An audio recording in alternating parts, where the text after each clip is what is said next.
गुरुस्वरूपाय नमः शिवस्वरूपाय नमः। शिवोऽहं शिवोऽहं शिवोऽहं। द्वन्द्वश्लोक परम्परागत श्लोकरचनाचना भवसागरतीरदर्शयापि ज्ञानविवरप्रदाय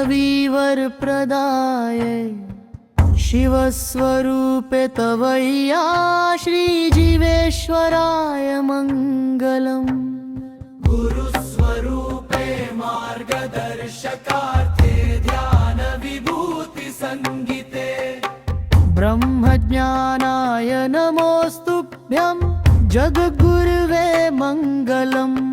शिव सौम्य हृदय तेजसा अनासक्ति निर्भरावत्यै मोक्षमार्ग ज्ञानदायाय श्रीजीवेश्वर